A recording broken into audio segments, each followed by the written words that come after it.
What's up everyone, it's Dusty Gogoat. Welcome back to my headcanon. And it looks like Game Boy Advance games might be coming to Nintendo Switch Online. The Game Boy Advance was a great era for Pokemon in general, very close to my heart. We have this tweet by Trash Bandicoot. So Nintendo's official Game Boy Advance emulator for the Nintendo Switch just leaked. Now it's just a matter of time of waiting for Nintendo Switch Online to add the GBA. So it says right here, 4 files were leaked so far onto 4chan, 2 NSPs with the 7Z archive that has loose NCAs.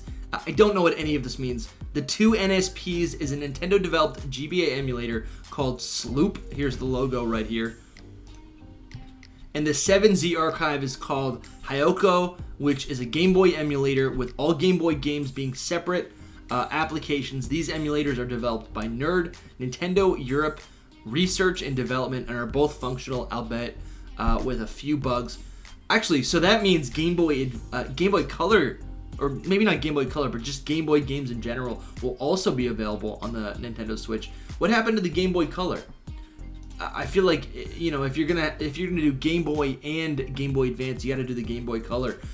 So basically, the reason why I wanted to make this video, if in a few months we find out that this is all real and I'm playing Pokemon Pinball, what that tells me is that the Pokemon Company plans to port generations 1, 2, and 3 on the Nintendo Switch. Of course, those games they never were going to be available on Nintendo Switch Online. I've said that for a long time now.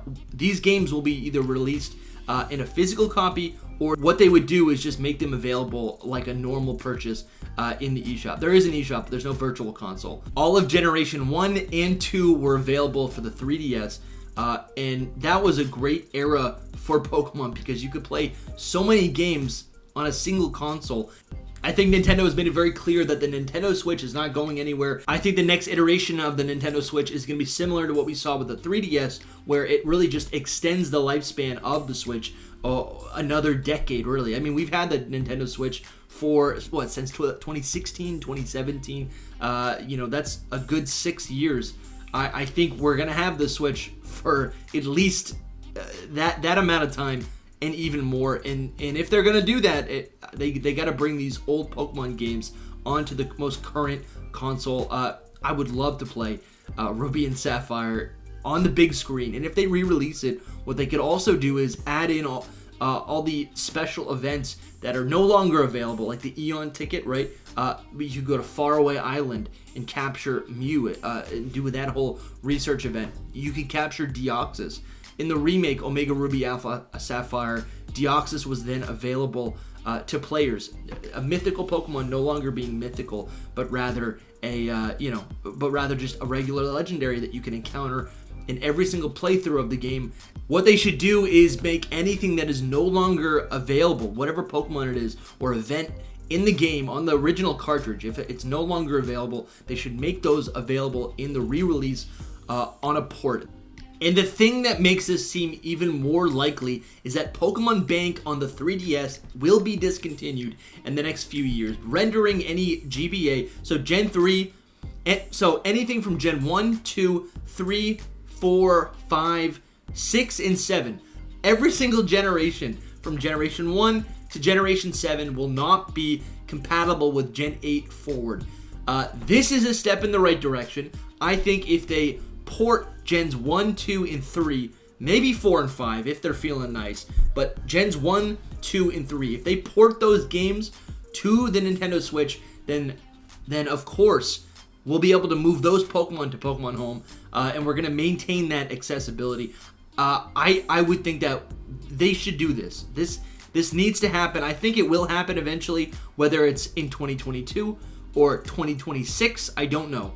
But I want this to happen very well. And this is look at Pikachu, Mudkip, and Torchic, and Trico, and Pichu. They're right there with the Pokeball and the Pokemon logo. It's right there on the Nintendo Switch. I want to see that so bad. You probably didn't know this, but Mew had an event in Emerald version, right? And then we also have Ho-Oh and Lugia. You can get Ho-Oh and Lugia in Generation 3, whether, you know, outside of the GameCube games. That'd be nice if we got the GameCube games. Pokemon Coliseum, Pokemon XD Gale of Darkness. That'd be great to get those games on the Nintendo Switch. We're not talking about that today, though. Ho-Oh and Lugia, you can get those in Emerald version. You can also get Deoxys, like I said. And then right here, so whether it is Latios or Latias, you need to get the Eon ticket. That's an event that no longer exists. And then, have you ever visited Mirage Island? Because this is something that I remember as a child trying to access this island, and it just never, it is so difficult to find in the game. And again, all of these Pokemon, Lugia, Ho, Deoxys, even these roaming beasts, they're available also in Fire Red, Leaf Green. Based on what they've done in the past, I think what could happen is the e-reader functionality. The e-reader was a physical device that allowed you to use certain TCG cards, like official cards. You swipe it and it detects, you swipe it like a credit card, and it takes that information and adds a mystery gift into your game. Again, this is all those Gen 5 games. I'm sorry, all 5 of those Gen 3 games. It unlocks new items, new berries, new trainers to battle. Something like this it's already coded in the game. All you would have to do is maybe like in post game, just make it all available, or maybe even during, maybe they call it the hard mode, and during your main playthrough, you can battle all of these trainers, you can get these items. This would make a new playthrough of Emerald version or Fire Red and Leaf Green. This would make a playthrough of those games like so refreshing. It'd be like playing it for the first time. In Crystal version, they uncovered the Celebi event. For many people, I would say for most people, that Celebi event was not a once in a lifetime, but the first time that they had ever encountered or been able to interact with that Pokemon before. It certainly was for me. These are the things that I think are very likely if we get a port of Generations 1, 2, and 3. Worst case scenario, in a couple months, I'm sitting pretty live streaming Pokemon Pinball. How likely do you think it is that we'll get a port of Ruby Sapphire, Emerald, Fire Red, Leaf Green? I want to play these games. Heck, I even want to go back and play Gold and Silver. That'd be a lot of fun to play as well on my Nintendo Switch. I'll see you guys in the next video. Thank you so much for watching, and good luck hunting.